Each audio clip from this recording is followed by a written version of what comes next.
trail of history, unquote.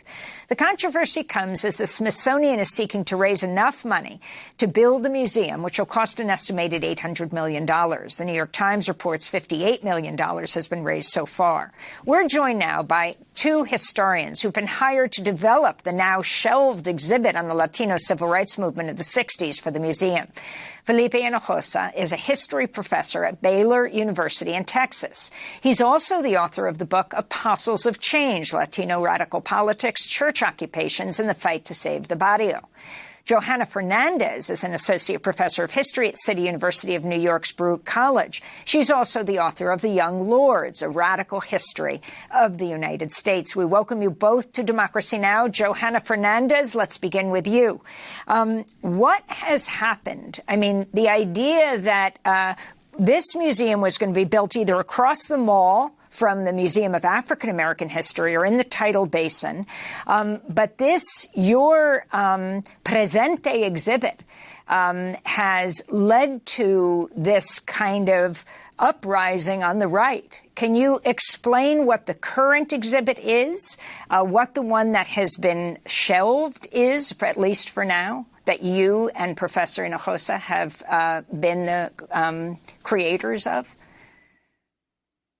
Presente, well, thank you for covering this evolving crisis.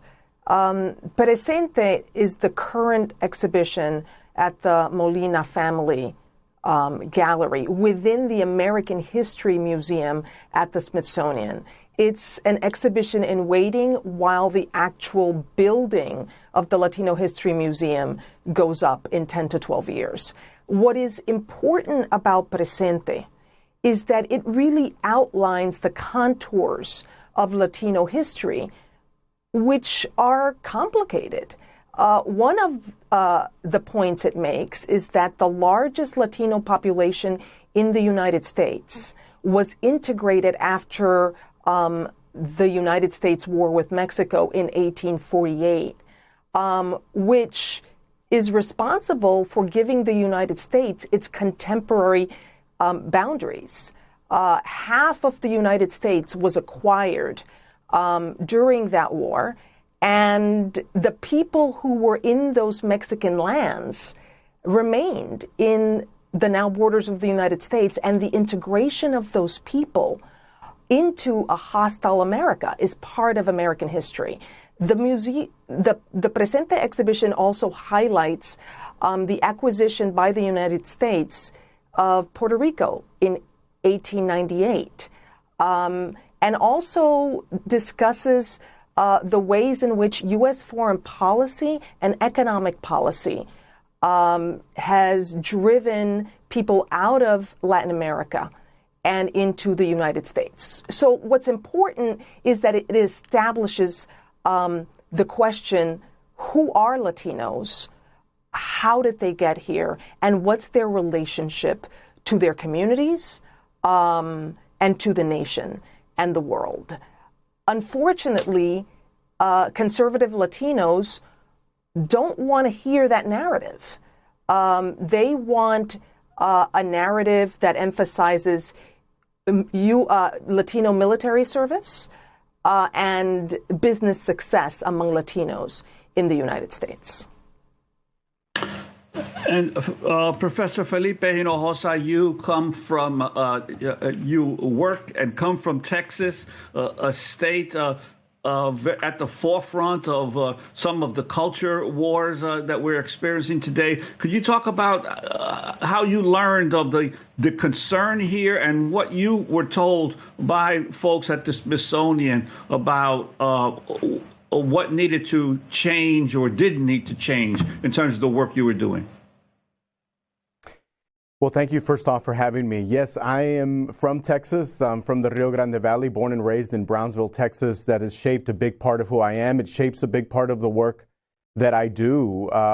Writing about and teaching on the Latino civil rights movement has been a centerpiece of the work that I do and that I've collaborated with other historians in doing. And I think in joining with this work with the Smithsonian, I think for me, the biggest joy and the biggest thrill was to be able to present these questions that Johanna has just mentioned, the larger and broader questions of who are we and who are we as a community and what is our relationship to the nation, were central questions for Latino civil rights activists in the 1960s and 1970s.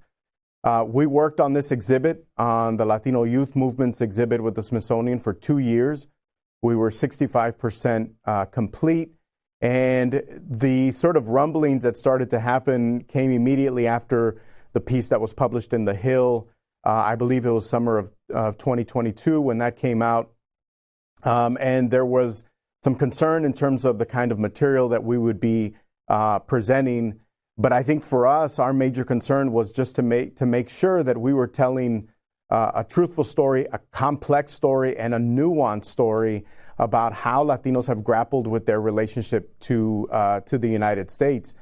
The critiques that came to us and what we were told in terms of what could be and could not be included, I think were alarming to us. And when the email came in November of 2022 that this exhibit was going to be paused or canceled, I think it confirmed our fears of the fact that the Smithsonian was not viewing the Latino civil rights movement as a broad enough story, as a story that would raise the kind of funds that this museum needs to open in 10 or 12 years. And I think from the work certainly that we have done and the work that we were engaged in for 2 years, nothing could be further than the truth. What's bigger and what's more, I think, central than young people asking themselves and their communities how they can make this a nation that is better for all.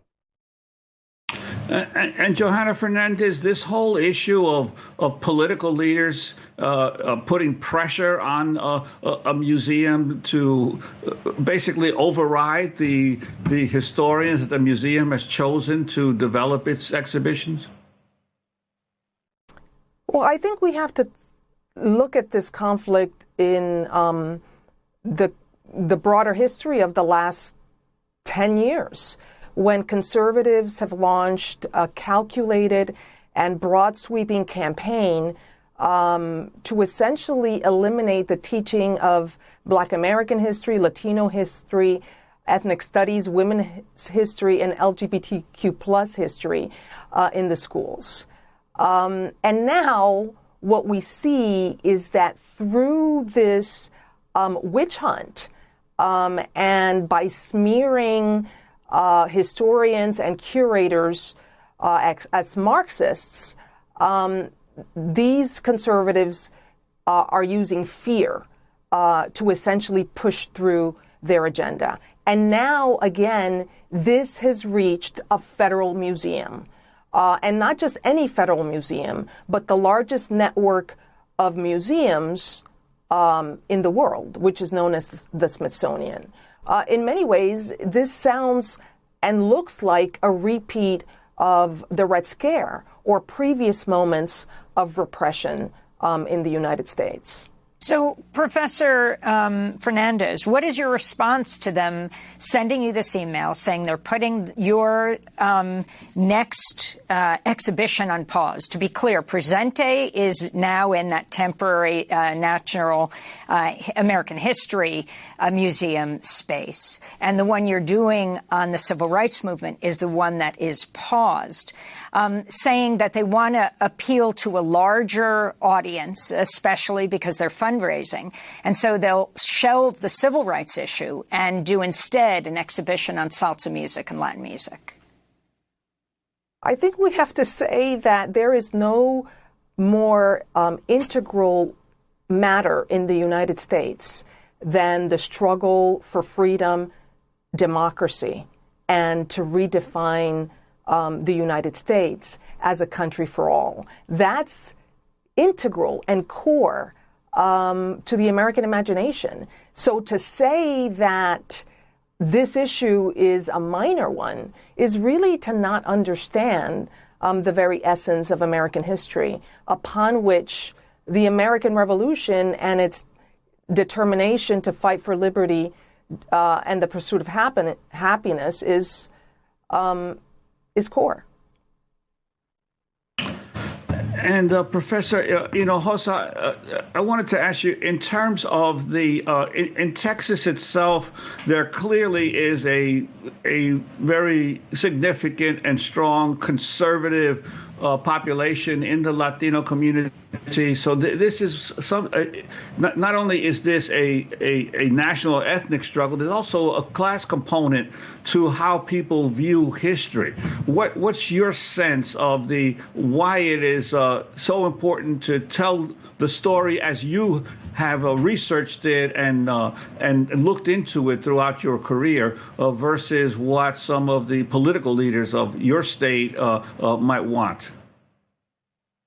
Well, first of all, I would say a lot of political leaders are often disconnected from the grassroots community. They don't understand what the community is asking for. I've been in the classroom for over 20 years. Students are wanting more of this history, wanting to better understand how Latinos have shaped Texas politics, have shaped the history of the United States, and not just Latino students, by the way. I'm talking students of all backgrounds that are very invested in telling a bigger story of American history and having a broader understanding of it.